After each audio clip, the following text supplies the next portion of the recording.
Olá, sou Matheus Costa e estou aqui de novo no terceiro vídeo sobre o Yijing, o Xing, como é mais conhecido, para falar agora algumas perguntas que vocês, público da lira chinesa, pediram para relacionar sobre temas, seja de um conceito específico, o Xin, seja do taoísmo de um modo geral e do Yijing de hoje, né? Então vamos para essas questões mais específicas a partir de agora. Me pediram para explicar o que é o Xin e eu vou conectar não o Xin simplesmente, mas em conexão com o Yijing. O Xin, para quem não conhece, é a teoria dos 5 movimentos ou dos 5 agentes. Quais são eles?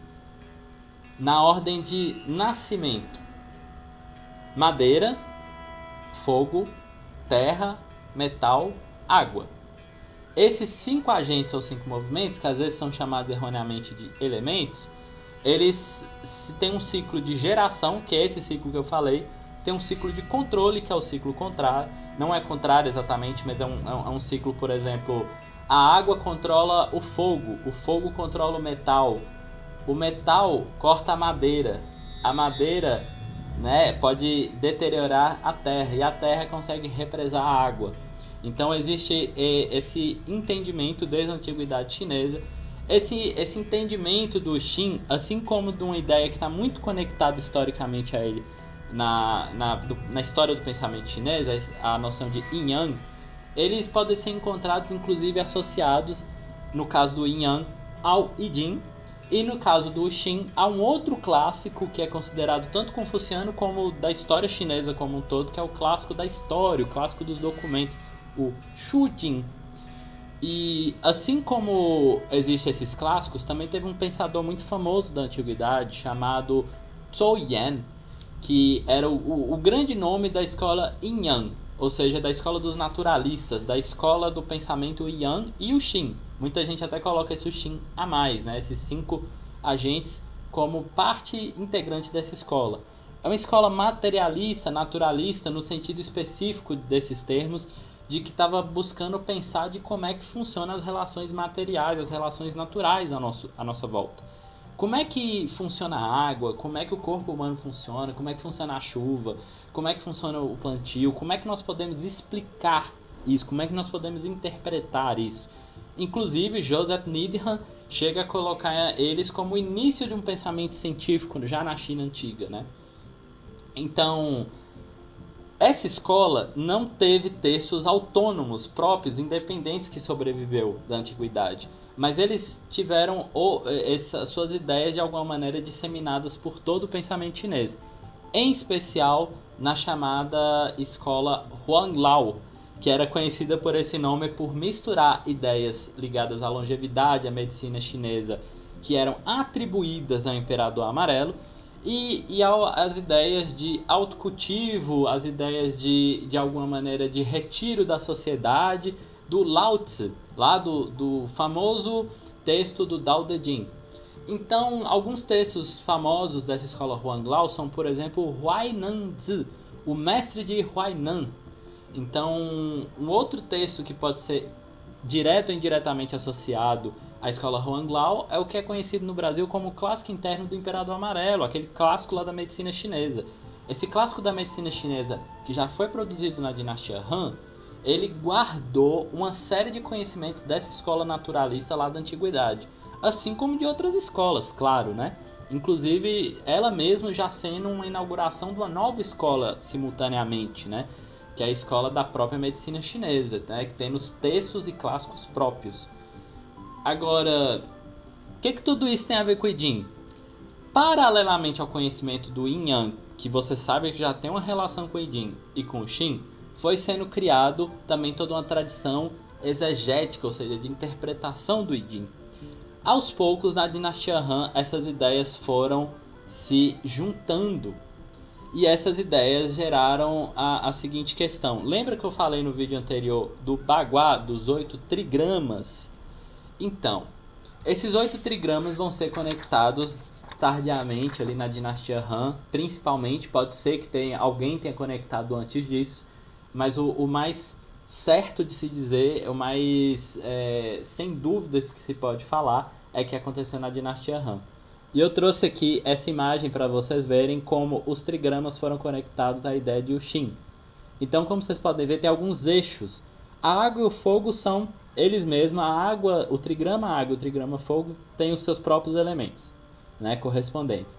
Agora, o trovão e o vento, eles são considerados do elemento ou do agente madeira, né, do movimento da madeira. O céu e o lago, eles são considerados do metal, ok? E a montanha e a terra são considerados do elemento terra, né? O terra é bem óbvio, mas a montanha foi uma associação.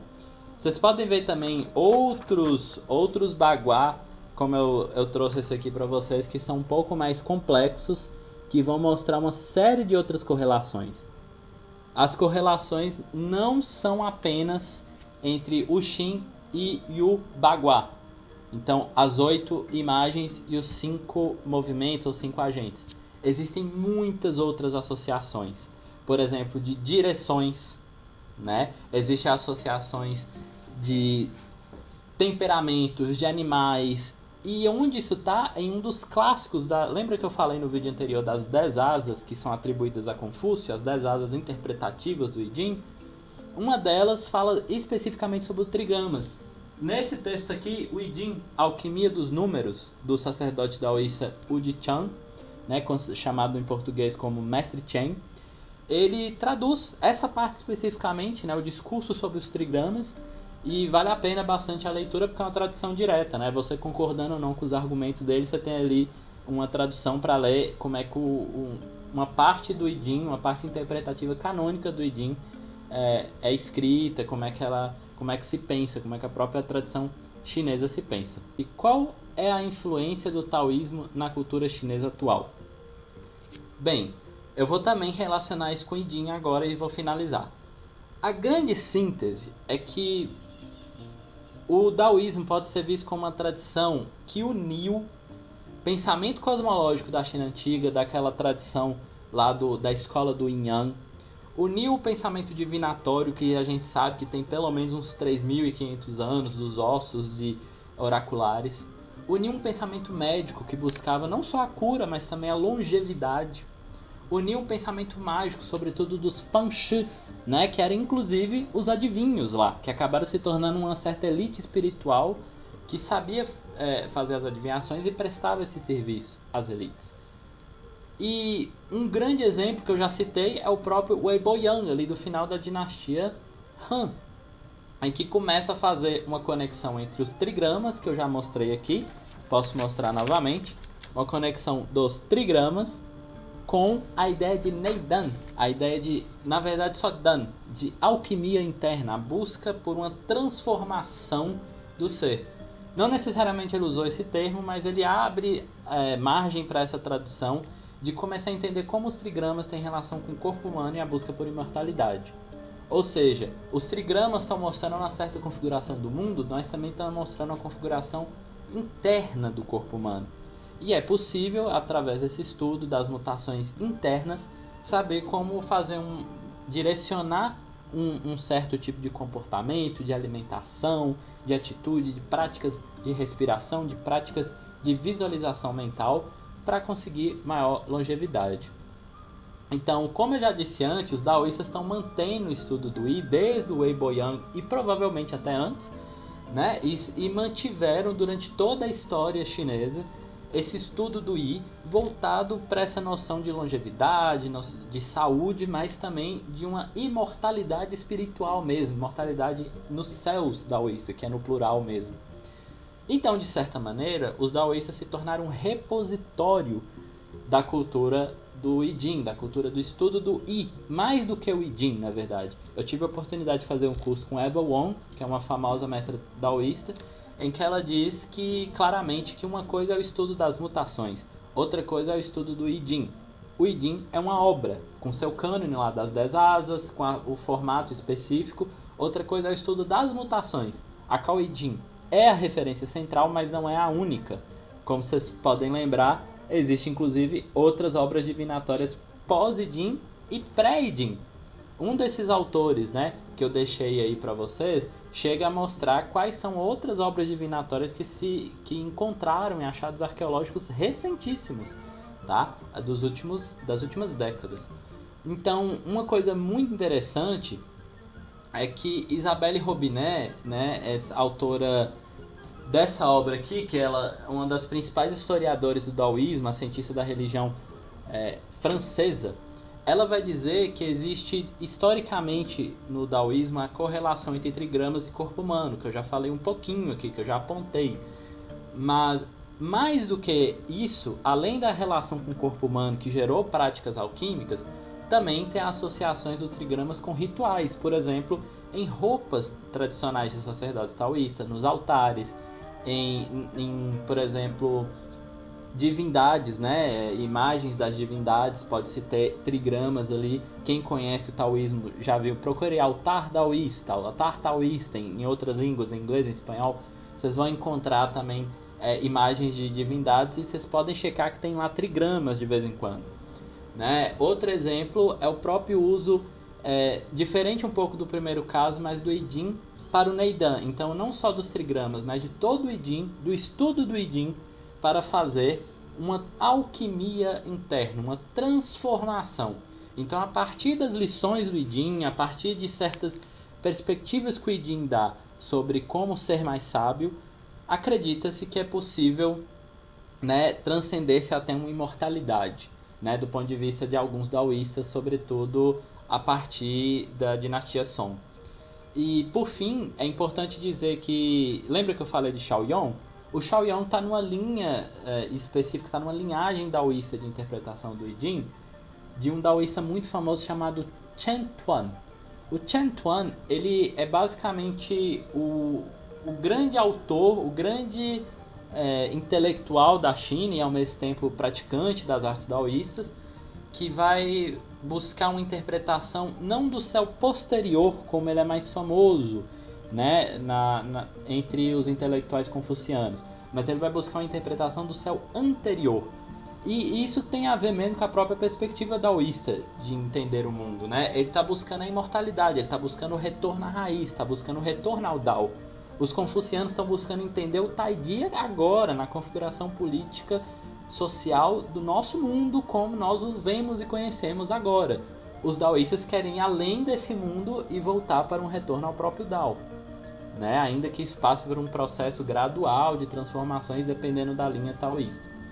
Ok, sabendo disso, Shaoyong acabou sendo uma síntese da visão tanto confuciana do estudo do I Ching a partir de uma perspectiva do céu posterior, mas também de uma perspectiva do céu anterior. E ele inventou várias técnicas oraculares, várias técnicas de interpretação que se tornaram bastante famosas. Vocês podem procurar saber mais sobre o Shaoyong depois. Por fim, agora realmente finalizando, eu vou falar sobre qual a influência do I Ching na China atual. Uma autora muito famosa internacionalmente, traduzida para o português, a Karen Lai, que tem esse livro aqui que eu já apontei traduzido para o português, ela vai dizer que tem 7 aspectos chaves do I Ching. O primeiro aspecto chave é a observação. Então, a primazia da observação. O I Ching nos ensina a contemplar, observar o mundo antes de agir. Você precisa entender qual é a configuração das mudanças antes de tomar um partido, antes de tomar uma iniciativa, ou deixar de tomar também, conscientemente disso. Um segundo aspecto é a visão holística, a visão do todo. Então o I Ching gosta de ver os vários lados. Para quem já fez consulta oracular, já fez esse processo divinatório do I Ching, sabe que tem algumas técnicas que pedem para você ver o outro lado da questão, né? E inclusive um intérprete francês, né, na verdade a Javary, vai dizer que essa técnica de ver o outro lado da questão, que é ensinada aqui no Brasil também, Sociedade Taoísta do Brasil, por exemplo, e outros grupos que ensinam o I Ching aqui no Brasil, inclusive grupos budistas, né, algo que eu não falei ainda, mas falei um caso de alguém aqui que não necessariamente está ligado ao daoísmo, essa pesquisadora. Então, que ela vai dizer que essa técnica de olhar 2 trigramas diferentes para dar uma outra perspectiva sobre uma determinada situação ajudou a ver melhor, em geral, a sua vida. Então, sempre que ela está com alguma questão, algum problema, ela gosta de ver vários ângulos dessa situação conforme o I Ching ensina, né? Não é de qualquer maneira. Então você precisa ler o I Ching para entender o que eu estou falando, mas o básico é entender as várias perspectivas para entender o todo, ok? Segundo, foi isso. Agora, terceiro, a dialética complementar. Então o I Ching, justamente por ser o livro que mais toca na questão do Yin Yang, não só está falando para ver as duas perspectivas, mas para perceber como elas são complementares.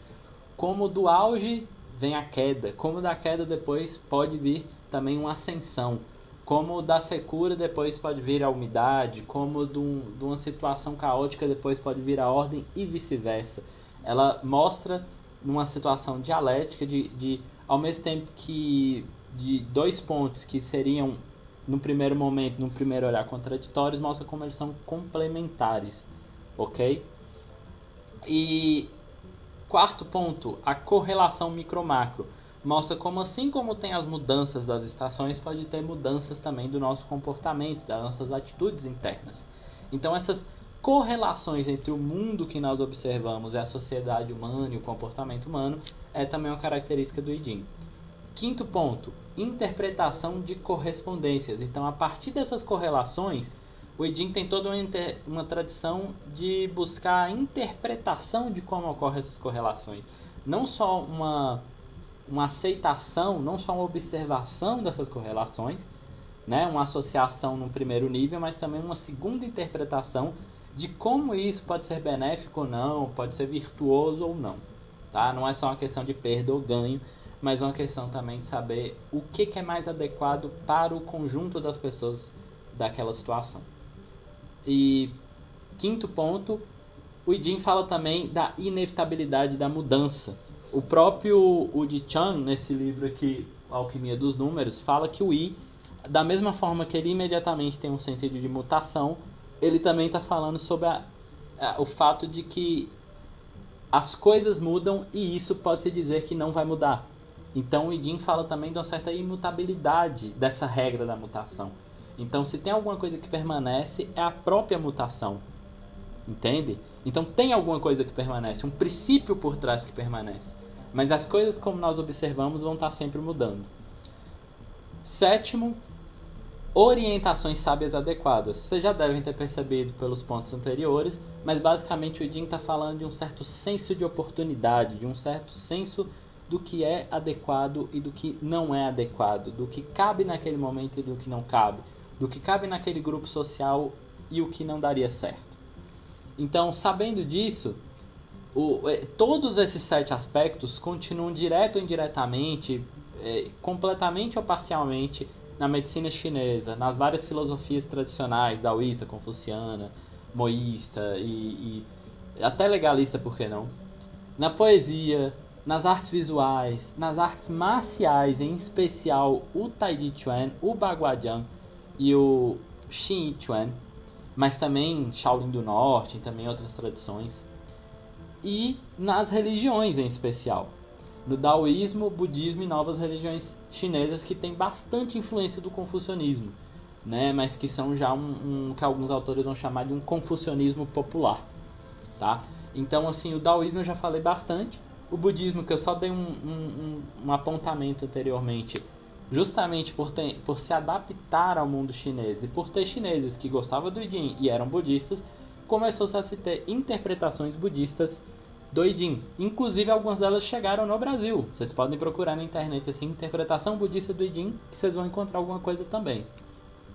Da mesma forma, nas novas religiões chinesas, né, justamente ligadas à ideia de céu anterior, né, Shen Tian Jiao, o ensinamento do céu anterior, esse é um nome genérico para várias novas religiões chinesas que existem desde a dinastia Ming. Então, há 600 anos está tendo um processo de criação de novas religiões chinesas e, entre elas, está justamente uma série de tradições. Uma delas chegou aqui no Brasil, que é o Iguandao, né, também chamado de Tiandao.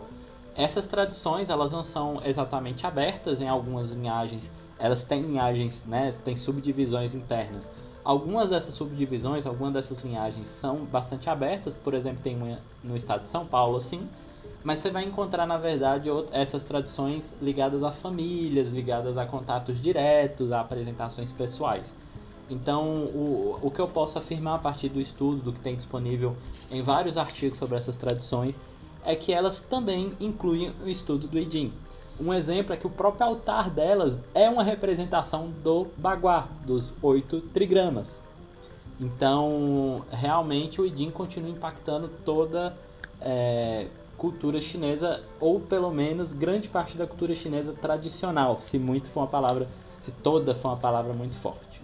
Então, como vocês podem ver, o Idim tem realmente toda uma abrangência, tem toda uma disseminação na cultura tradicional chinesa, e eu diria que não só chinesa, também, por exemplo, na coreana, que teve muita influência confuciana, um pouco de influência daoísta também, então, influência da cultura chinesa de um modo geral, um pouco de influência também no Japão, em Okinawa, que apesar de ser do Japão hoje, tem uma cultura própria, e em vários outros lugares do Sudeste Asiático, né, e do Leste Asiático, como o Vietnã.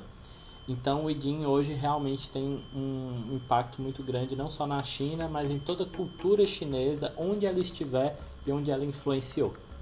E muito obrigado pelo diálogo, fica aqui comentários, dúvidas, perguntas, outras visões sobre o que eu estou falando. Muito obrigado.